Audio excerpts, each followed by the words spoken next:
habíamos dicho la vez pasada que el principal problema del hombre no es político, no es económico, no es de su salud, sino que el principal problema del hombre es el pecado en el corazón del hombre. De tal manera que hoy quiero definir un poquito lo que es el pecado. Teológicamente la palabra pecado significa errar al blanco, es decir, desviación.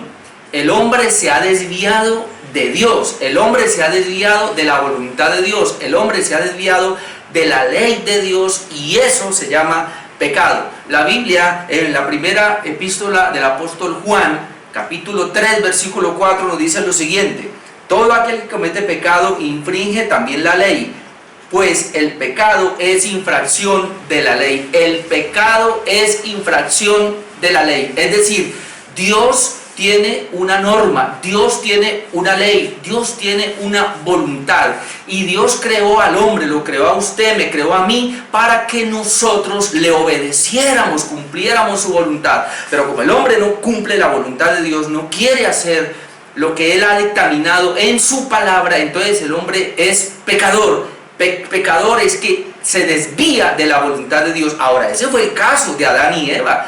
Dios le dijo a Adán: de este árbol no comerás, el día que de él coma muere. ¿Y Adán qué hizo? Adán comió del árbol que Dios le prohibió, es decir, Adán pecó, Adán quebrantó el mandamiento de Dios. Entonces hoy día el pecado es igual, el pecado suyo y el pecado mío es que Dios da una orden y nosotros nos desviamos de esa orden y hacemos nuestra propia voluntad. El pecado es que el hombre vive fuera de la voluntad de Dios. Ahora, Dios, viendo eso y queriendo resolver el problema, envió a Jesucristo a la cruz del Calvario para que pagara la deuda de nuestros pecados. Además, Jesucristo vino y vivió una vida perfecta, es decir, Jesucristo cumplió la ley de Dios perfectamente. Jesucristo hizo la voluntad de Dios para que el creyente, el que creyera en Él, no solamente fuera limpio de su pecado, perdonado de su pecado, sino que esa obediencia de Dios se le atribuyera a Él. Eso se llama la justificación, es decir,